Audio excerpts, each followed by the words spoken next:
hello, and welcome to Shankar IAS Academy's daily current affairs analysis. Today's date is 13/1/2026, and let's move into the topics of the day. Before that, we have an announcement regarding our pre-storming test series.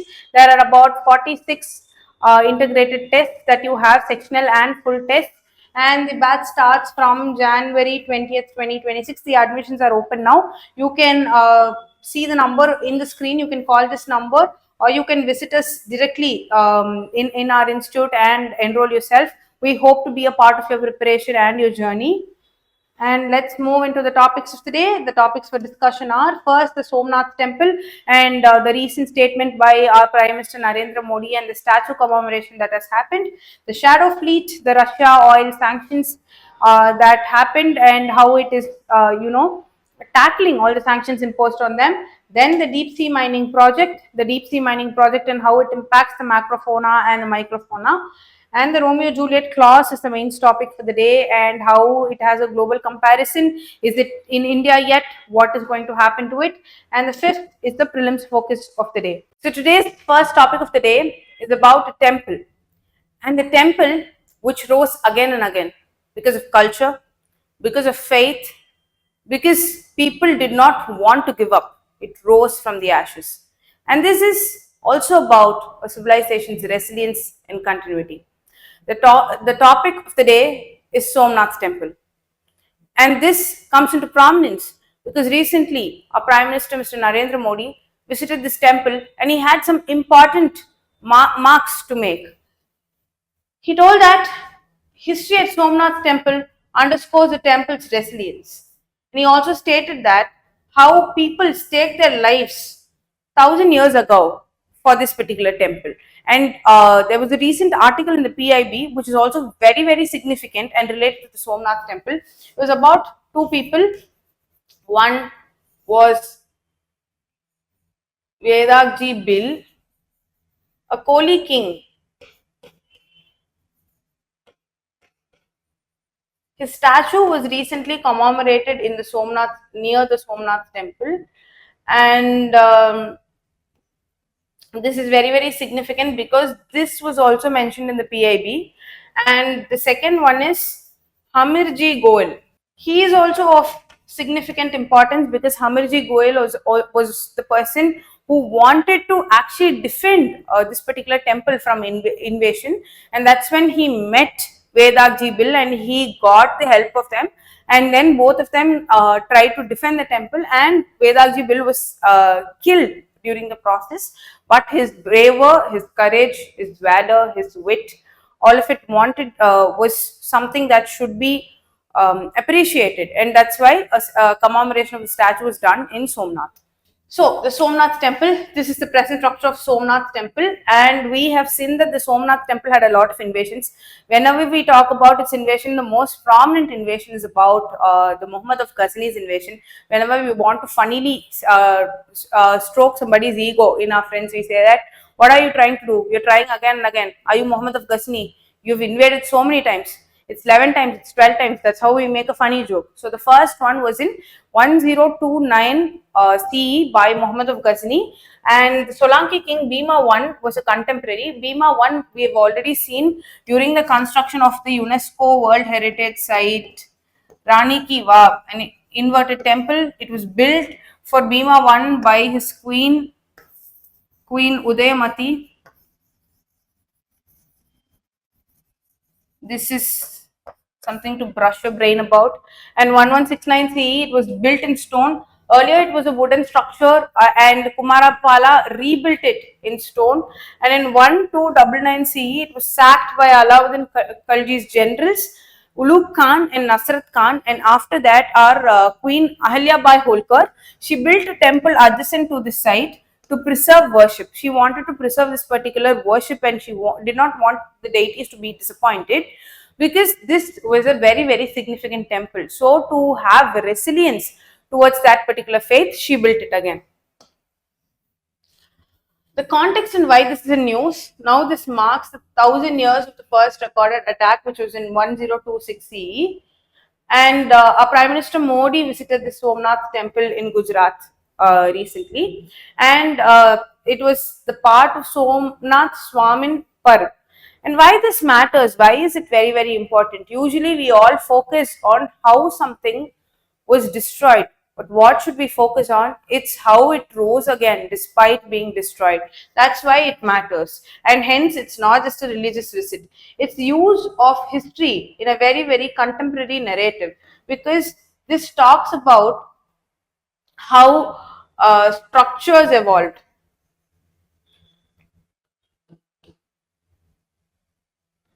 how faiths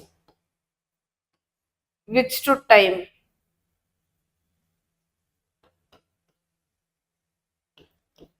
And you can use this particular news in culture and heritage, and you can also use this particular news in history in nation building. Here you can talk about the secularism versus nation building debate.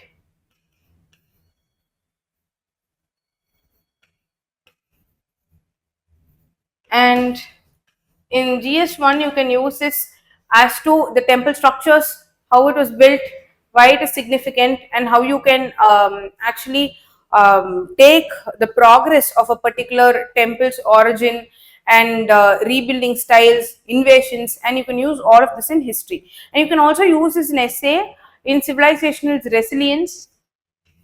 And as an intro, you can also state that this is not about one temple, it is about how history is remembered and used. You can use this as an intro in any of the answers if ever asked.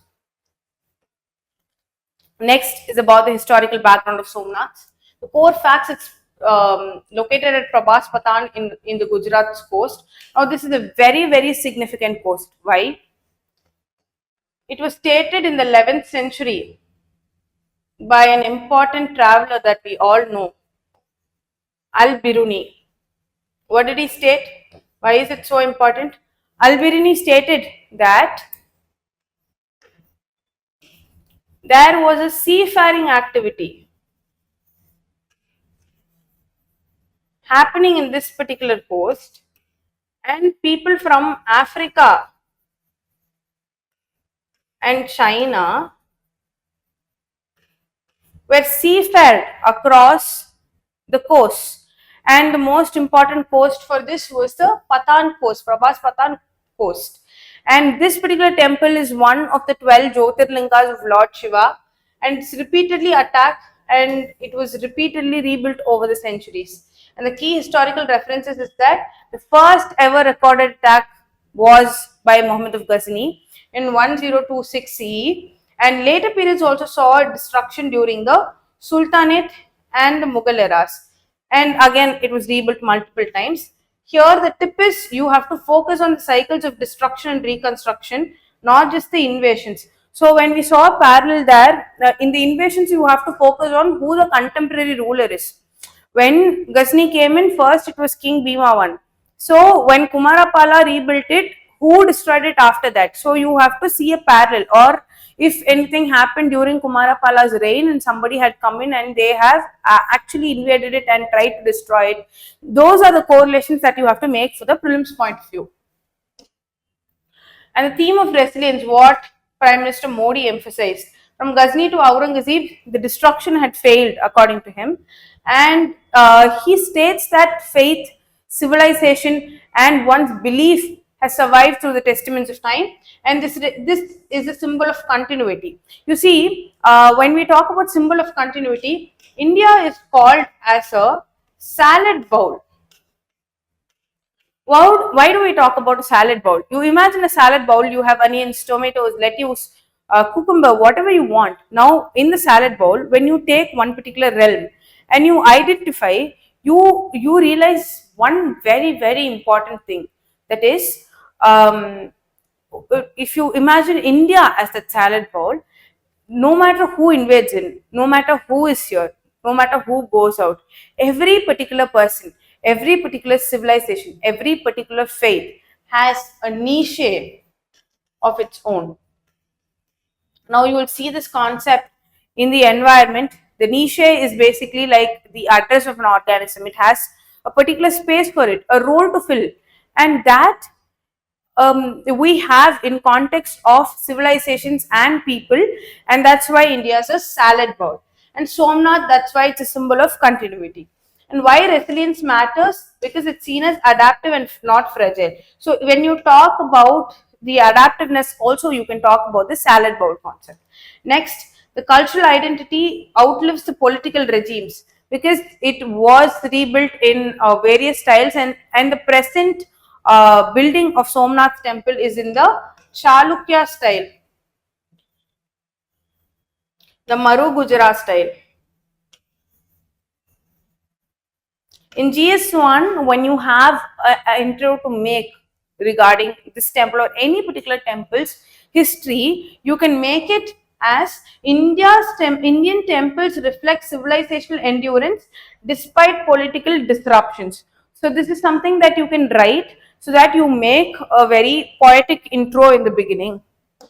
And with that, we come to the temple's reconstruction post-independence India. See, modern reconstruction day had a lot of debates because this is one particular religion. How can the state support one particular religion? And it's not to be accepted. So they had a lot of secularism versus nation building debates.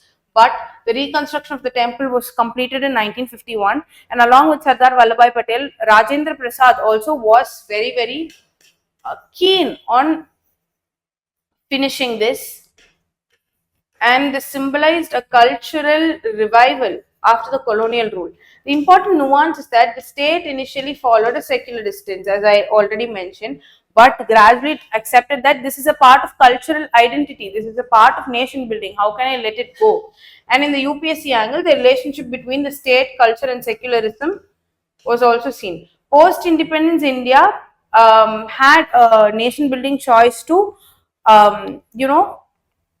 preserve a lot of cultural heritage and preserve a lot of temples under them. The temple reconstruction we have already seen. That slide was repeated, and now the temple architecture. The current temple is built in Maru Gujarat style, the Chalukya style, and this you can use in GS1. And the features include a Kriti Torna and a Kunda. What are a Kriti Torna and Kundas? Is basically a arch-like structure which commemorates beginning and faith and tolerance. But the most important aspect here is tolerance. So it had an arch-like structure which was built, the Kriti Torana. Then in the GS2 angle, you have the executive versus culture debate, the role of the president or the prime minister in religious heritage. You know that article 25 to 28 is freedom of religion. So that particular aspect you can talk about how executive played a role, and we already saw the secularism and nation building debate and how this was seen as a part of our culture. So that is also very important. And in the prelims point of view, the location is in Veeraval, Prabhas Patan. The style is the Maru Gujarat style, and here you see there is a Triveni Sangam. It's called a Triveni Sangam of three rivers, the Hiran, the Kapila, and the Saraswati river. So this is very important to remember. This can be asked in the prelims point of view, and you have to, as already stated, you have to talk about the contemporaries and their invasions. That's also very important in the prelims point of view. Now coming to the prelims practice question of the day, with reference to the Somnath temple, consider the following statements. It's located in the Prabhas Patan on the western coast of India. Yes. It's traditionally regarded as one of the 12 Jyotirlingas of Lord Shiva. Yes. The present structure of the temple was reconstructed during the Mughal period. No, it was not reconstructed in the Mughal period. It was after 1951. It was by the state itself, and we have seen that this is in the Maru Gujarat style. So we know that the third statement is absolutely wrong. So we eliminate B and D. And we know that the second statement is absolutely right. So we eliminate one only. So the answer should be 1 and 2 only. So let's check. It is 1 and 2 only. So with this, we come to the end of the first topic of the day. We are going to move to the second topic of the day. So the second topic of the day is something very, very important. It is about a shadow fleet and how the West has imposed sanctions and how the Russia is smartly breaking it. And let's decode into it. So this news was taken from the Times of India. And the issue is that after Russia-Ukraine war, Russia had done a lot of things to Ukraine. Now the West wanted to impose sanctions and they were like, you are funding this war only because of oil. Now we are going to impose sanctions on this oil and that we are going to put a price cap on this oil so that you are not going to be able to do anything to the other sections of the society. So now what happened? Russia was like, are you doing this? Now I'm going to smartly evade it and I'm going to come out of it by creating a parallel system of shipping called the shadow fleet. That is a form of tankers that are not very prominently used, a form of illegal tankers that carry oil, that is the shadow fleet, and these keep the oil flowing. Now, what are sanctions and what is price cap? So, sanctions is basically targeting one particular nation or targeting one particular country and telling them that, you know what, this is wrong, stop it. And price cap is basically telling them that this is the price range that you can go and above this we will not be paying. And now why UPSC cares? It cares because the first point is global energy security. When we talk about global energy security, it's not about affordability, it's not about ease of getting oil, it is about one important thing that we see in our economics concept, that is demand and supply. What is this demand and what is this supply? So when we have a limited amount of supply and the demand goes high, the price will keep increasing. So even though this Russia's tankering system, the shadow fleet, is illegal, it is not properly recognized, it keeps the rhythm flowing. The global energy security stays intact. And the second point is the effectiveness of sanctions. No matter what we do, how many sanctions we put on Russia, it is only going to change. And the third is the maritime governance gap. There's a lot of governance gap between the policy making and what comes out as an outcome of that. And India's strategic autonomy and dilemma. In the Indian perspective, we also see that how do we manage this particular realm and where do we get oil from? We want to be neutral, we want to be friends with both. How do we manage this? Now, the GS relevance is that you can talk about economy. In the economy angle, you can talk about the demand and supply angle. In the security angle, you can talk about the UNCLOS, the law of sea, that angle as well, because you can talk about how important it is to protect our particular space with regard to UNCLOS and how Russia is actually finding out new methodologies to evade it. It's just like when you are young, you find new methodologies to get away from your parents and do what you want to do. And your parents eventually, when they find out, they're like, what do I do with this person? Now I will find a new way to, curb this. That's how the security concern comes, and you can state UNCLOS. Next is the internal and external security. That you can talk about in GS3, and you can state a lot of laws here as well, and how this also can pave a way for terrorism, how this money is terror funding in a way, and you can do all that. And in GS2, you can talk about the sanctions and the international relations between countries and how they pave a way. So now this is about how you can use it in the UPSC perspective. The next is shadow tankers. See, shadow tankers are poorly regulated oil vessels. They are aged.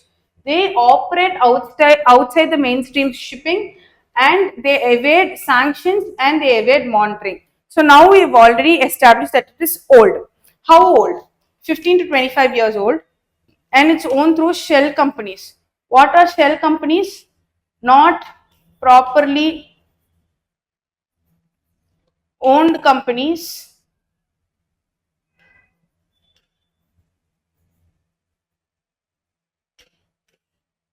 They are not properly owned. They form a legal ambiguity and they are kept for one particular reason. It can be any cause. Now, in case of money laundering, there are a lot of shell companies which actually smuggle money and give it to one particular person or company or one particular realm in India. So this is basically a shell company, but for oil. It operates outside the Western insurance and finance, and they use flags of convenience. Now, what are these flags of convenience? So, let's say my ship is going on in, a shadow tanker is going on in the ocean, and now I see somebody from the US.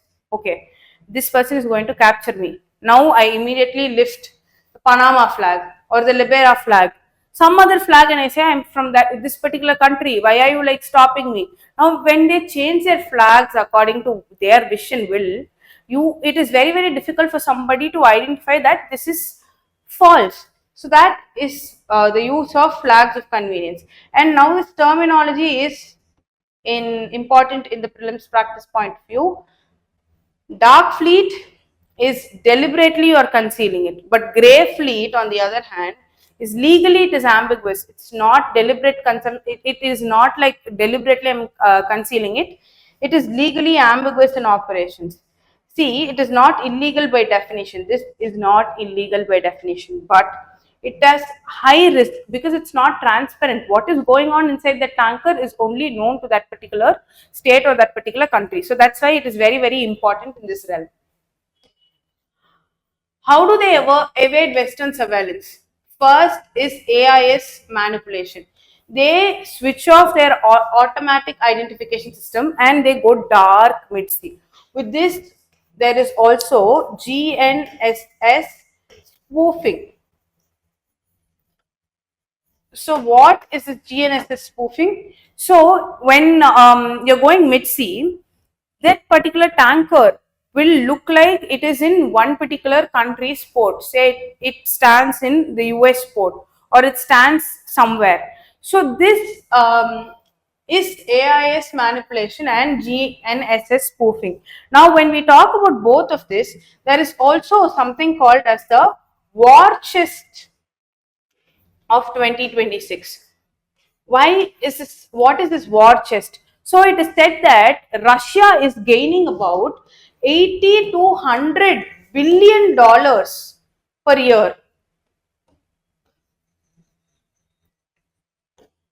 by the shadow fleet. This is the exact or equal amount or even furthermore amount that is used to fund the Ukraine war. So this is not just shadow fleet. This is Kremlin's financial lung. So the ship and ship transfer also is done at sea to mask its origin. This is common near Greece, Malta and Malaysia. The flag ownership hopping that we have already seen, flags of convenience. They change the flag based on their accountability, making their accountability nearly impossible. False documentation, mislabeling oil origin and blending crude to hide Russian oil source.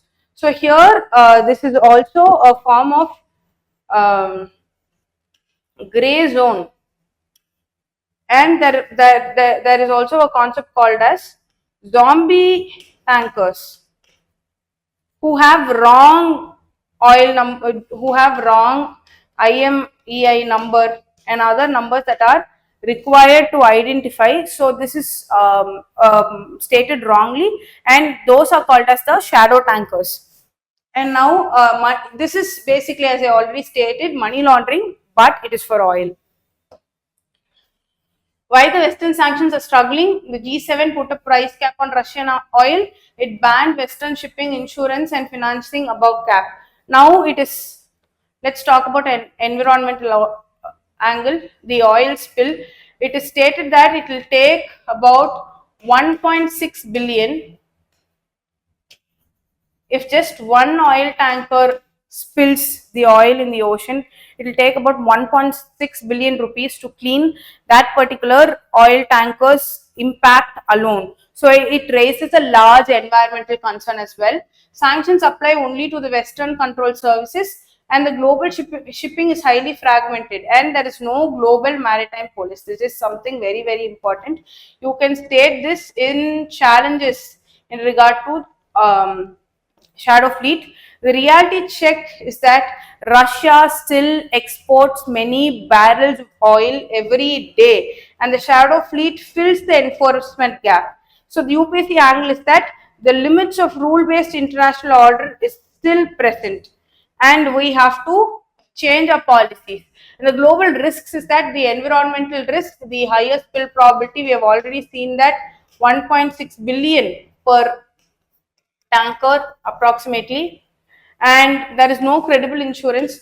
When there is no credible insurance, you cannot clean it up properly. There is a cleanup crisis present at that point. And the maritime safety, there is poor maintenance and there is unregulated crews. When the crews are very unregulated, the maritime safety goes for a toss. And parallel oil markets reduce transparency in pricing. So maybe people who get oil from Russian fleets might get it for a significantly lower amount, so the transparency in pricing is affected. The geopolitical normalization, the sanctions evasion is becoming a routine. So what is the point of a sanction if it is not going to have any impact? That particular question also comes into play, and you can link it with UNCLOS, as I already told, and what the maritime governance gaps are. This was already present in the first slide. The third point was maritime gaps. India's position, it is a major buyer of discounted Russian oil, and it emphasizes energy security and affordability, and it avoids it does not formally violate the sanctions, but as already stated, even our foreign minister Mr. Jaishankar had stated that it is putting India's position forward. It is stating that we are putting our people above everybody and we are doing what's best for India. So why India matters? It uses a non-distant insurance payment route and it demonstrates multipolar trade reality. So when UPSC answer framing, you can talk about India's approach reflects strategic autonomy, balancing economic interest with geopolitical neutrality. So, is this pragmatism or is this an erosion of global norms? So, this particular thing can be a debate topic where you can compare both. And in case there is an opinionated question, give your opinion or comment. When statements like that are made, you can actually use this in the conclusion or in that particular angle wherein you compare both in the form of a tabulation. That will make your answer stand out and get that extra 1 mark. And now we come to the prelims practice question of the day. With reference to shadow tankers, consider the following statements. They are oil tankers operating outside mainstream regulatory and insurance systems. Yes, they are primarily used to evade international economic sanction. Yes, the operation is prohibited under, it is not prohibited. See, United Nations Convention on Laws of Sea does not have the power to prohibit anything. It only emphasizes on the rules. Only emphasizes on the rules. So we know that statement 3 is wrong. We remove D and B. Now we know that statement 1 is right and 2 is absolutely right. So C will not come. So the answer should be 1 and 2. Let's check. Yes, the answer is 1 and 2 only. With this, we have come to the end of the second topic and we move to the third topic of the day. So the next topic of the day is about the biodiversity impact when you do deep sea mining, and this is the article which talks about the species diversity as well. So let's move into the topic. The location and study area. The study area is in the Clarion-Clipperton zone. It is located in the Central Pacific Ocean and it lies between Mexico and it lies between Hawaii. And the seafloor type is the abyssal plain. That is, you have the continental shelf, then the continental slope, and then you have the abyssal plain. The abyssal plain is the flattest region in the ocean, and in the abyssal plain you have a lot of organic matter. So since it is a plain region, it is like this, all the organic matter goes and settles down in this flat region because it's able to collect that particular organism that is going downwards. And henceforth, the additional fact is that it spans across 4.5 million kilometer, and this particular space has about most of the world's polymetallic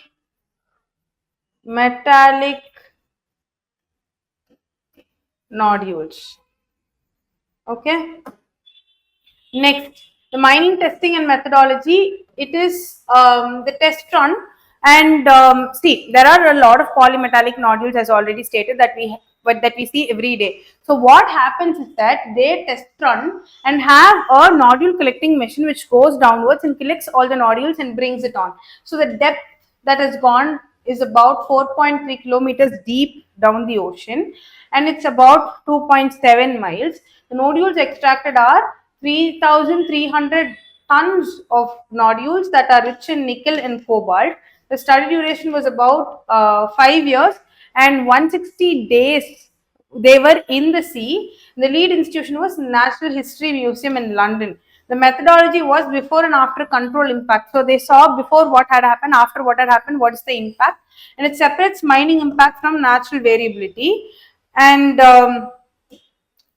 the key biodiversity findings are that the species diversity declined by 32 to 37%, approximately 32%, observed within the mining equipment wherever it went, the tracks. The community structure got altered. There is greater unevenness, and the dominant shift has happened. How has this happened? Because the macrofauna, anything that can be seen with your naked eye, is macrofauna. So animals large enough to be hand sorted, they live mostly in top 1 inch of the segment. The most important point is that this is the first direct field-based evidence of biodiversity loss from deep sea mining. This is the first evidence that has come into play. That's why this is very, very important in the UPSC point of view. And the total specimen is about 4,350, out of which 788 are affected, and the dominant groups are worms, crustaceans, and mollusks. The new species discovered is a solitary coral and Deltocyathus zoometallicus. So both of these are new species which are discovered with the deep sea mining. And the role of DNA and biodiversity estimation is that DNA barcoding is used. Many species lack formal taxonomic names. Rare fraction curves indicated. Species count is still rising with sampling, and yeah, with the sampling, the species count only keeps increasing, and many species lack formal taxonomic names. This DNA barcoding is also used in tiger analysis, and with respect to cheetahs, it's used in their conservation. The estimated macrofaunal diversity in that particular Clipperton era is 1,148 to 1,391 species. The sediment plume and physical disturbance. What is the sediment plume? It is a cloud of the debris particle that is resuspended upwards by the mining. There is no clear density drop, but the dominance pattern in one particular region has changed. So let's say that this is the river, and here there is a dominance of fishes. Now they are doing mining here. Now here, if there were earlier 300 fishes, now there is only 100. So the dominance pattern has changed, and it can be remain visible for decades due to low sedimentation rates. And the polymetallic nodules geological aspect is that the nodule growth rate is very, very slow. Only 4 inches of nodules grow, and the nodules act as hard substrate habitats of attached organisms. International Seabed Authority is the regulatory body. It's established under UNCLOS. Environmental Impact Assessment Based on Biodiversity Surveys and Controlled Reference Zones are the ISA mandates, and the protected areas are approximately 30% of CCZ designated as no mining zones. These are basically facts. The entire article is about facts. The impacts only can be the environmental impact. There is nothing additional to this. And the prelims practice question of the day is: consider the following statements regarding the deep sea mining and Clarion-Clipperton zone. The Clarion-Clipperton zone finds in the Central Pacific Ocean is rich in polymetallic nodules containing nickel and cobalt. The International Seabed Authority mandates waste and biodiversity surveys before approving deep sea mining activities. Polymetallic nodules regenerate within a few decades. No. Allowing rapid ecological recovery, no. So 3 should be wrong.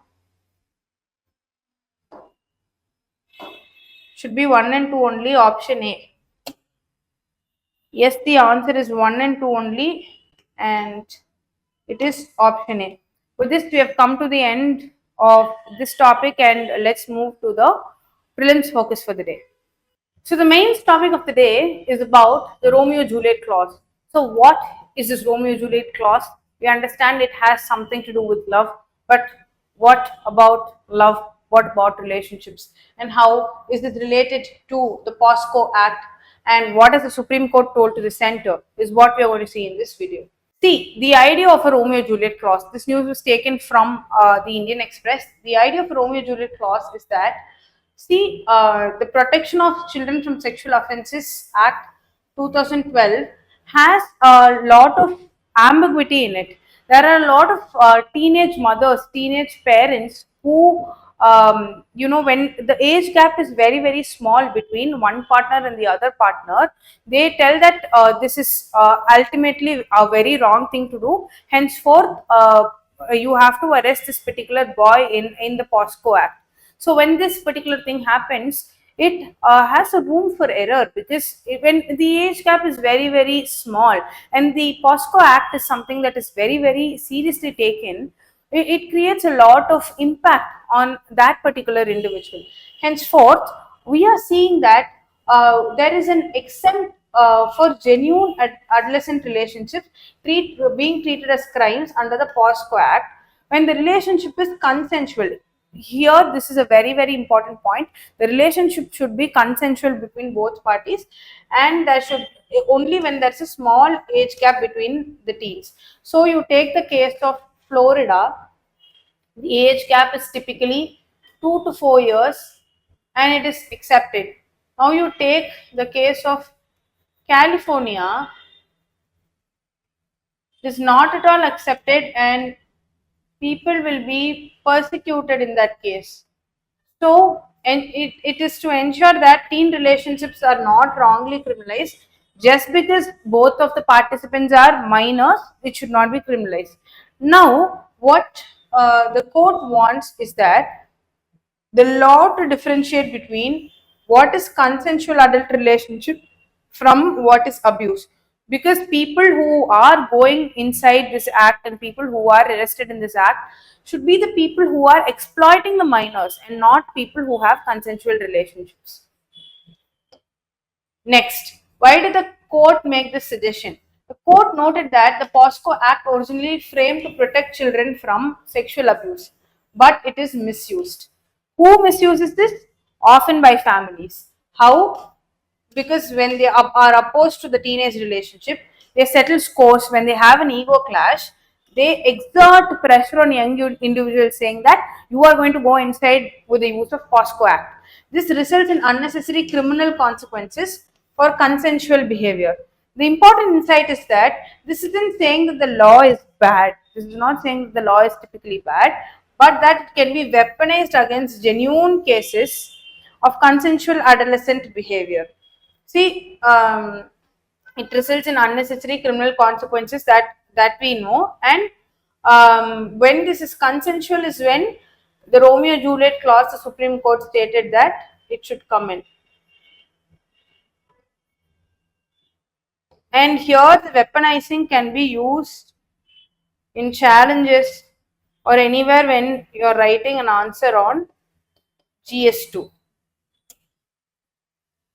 The misuse of other laws. There are a lot of other laws as well. The third important point here. The court pointed out that there is a difference between access and abuse, and the gap between a law protecting a particular person and the misuse of the law. So, in section 498A of the Indian Penal Code, cruelty by husband and in-laws is taken into account as one of the law which is highly misused, because whenever you see a person goes into the police station and he complains saying that my husband and the in-laws are enforcing a lot of cruelty on me, they are not treating me properly. And the other is dowry case. You see that every Indian household, at least once, they would have told that I want to put you in jail by the use of dowry case. This is very, very common, but it should not be common because this comes out of our mouth very commonly. The Dowry Prohibition Act 1961 actually stops it, and the message is well-intended laws sometimes can be misused beyond their protective intent, and which is why we have to protect these laws and we have to find a proper usage of these laws. And the next is that the case context. The suggestion came up in an appeal against the Allahabad High Court in POSCO bail case.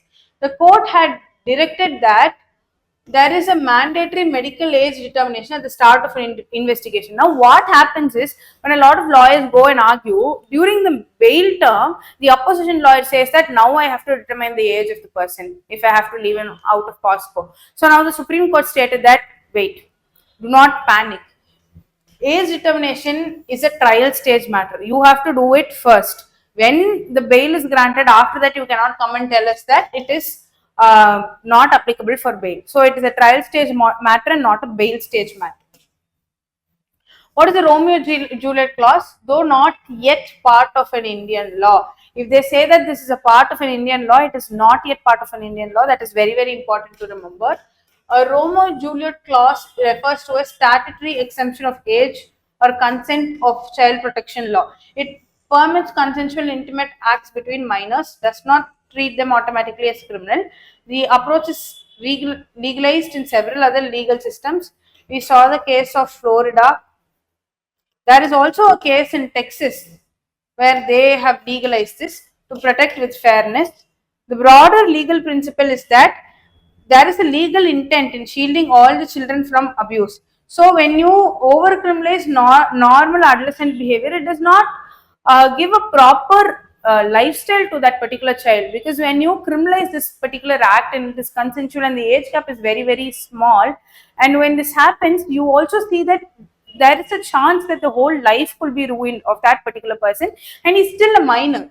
So this aligns with general judicial aim of harm of minimization and proportionate justice, doctrine of proportionality, proportionate justice in the child protection law. So how you can use this, the linkages that you can use.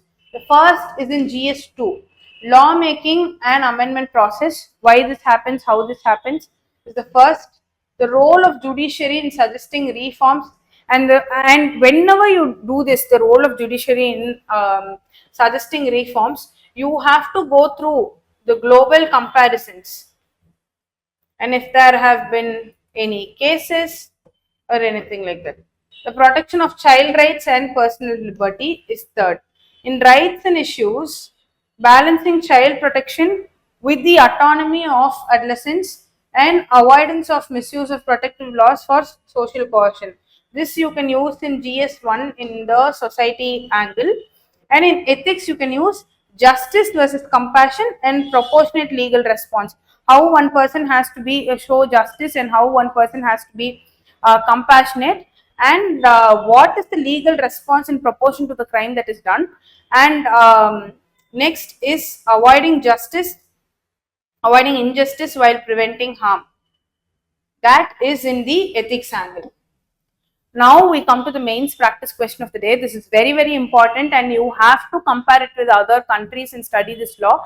Otherwise, it's going to be very, very difficult, and it is also important to remember that this is not yet enforced in India. So the Supreme Court suggestion to introduce a Romeo Juliet clause under the POSCO Act highlights challenges of balancing child protection with adolescent autonomy. Discuss in context of misuse of protective laws and the need for proportionate justice. So how will you do this question? So you have, this is your first page, and in your first page you will do with the intro. You will talk about the Allahabad Supreme Court judgment or some judgment, and why the POSCO Act is something that is very, very important. Then you will talk about what the Romeo Juliet clause is. The Romeo Juliet clause, you will give 2 to 3 lines here, and after that you will start about the challenges. And the challenges, you have two angles. One is balancing child protection and the other is adolescent autonomy. So first you will talk about the judicial angle of or the lawful angle of balancing child production, that you will write, let's say 5 points. Next you will come to the second page, then you will write about adolescent autonomy, and then your 1.5 pages will be over. Then you will talk about misuse of protective laws and the need for proportionate justice, and both of them need to be connected with this: misuse of protective laws and balancing child protection and autonomy, proportionate justice with adolescent autonomy, and then you will finish it, and you will have until this point. And then here you can write your conclusion stating that this is something very, very important to prevent the misuse of laws, and that's why the court should bring in the Romeo Juliet clause. So with this we come to the end of the main topic of the day, and let's move to the prelims focus. So the prelims focus of the day has three very, very factual topics: the Bharat Steel Awards introduced by the Ministry of Steel, and it has 7 categories. Out of the 7, it is Efficiency Award 1, Export Award 2, Sustainability Award 3, Indigenization Award 4, Innovation through Renewability and Development, Research and Development, Innovation through Research and Development 5, Safety Award 6, and Exceptional Contribution to Steel Sector 7. So what is the aim of this? This is to recognize the exemplary performance and significant contributions across critical areas of the steel sector. So 25th All India Major Port Cultural Meet is the second. This begins at the Pradeep Port. It was organized by the Pradeep Port Authority under the Major Port Sports Control Board. There were over 200 people who participated from 9 major ports: 1 Chennai, 2 Cochin, 3 Deen Dayal, 4 Jawaharlal Nehru Port Authority, 5th Kolkata, 6th Mumbai, 7th Visakhapatnam, 8th Chidambaram, and host is the Paradeep Port. The objective is to have a cultural exchange and camaraderie and talent sharing between the port employees and strengthen their social ties in the maritime sector. The Creators Corner, this is dedicated platform by the DD News for the content creators across India. It was launched by the Prasar Bharati. News and current affairs, culture, travel, cuisine, art and culture, music, dance, health, wellness, education, science and technology, and inspiring stories. Those are the themes. And the aim is to promote the digital economy by encouraging quality content and expanding its reach through collaboration between Prasar Bharati and individual creators. So now, with reference to Creators Corner, consider the following statements: the dedicated platform on DD News for showcasing content created by digital creators from across India. Correct. It has been launched by not this Ministry of Broadcasting, not that. It is by Prasar Bharati. The objective is to promote digital economy by encouraging quality content creation and widening its reach. Which of the following statement is right? 2 is wrong. So the answer should be option C. Yes, the answer is option C. With this, we have come to the end of today's video. I hope you liked today's video. Please comment, like and share this video, and you can give your feedbacks as to how this video has helped you or what could be changed and what could be made better. Please like, comment, share and subscribe to our YouTube channel, and we hope to aid you in your preparation further, and thank you for watching.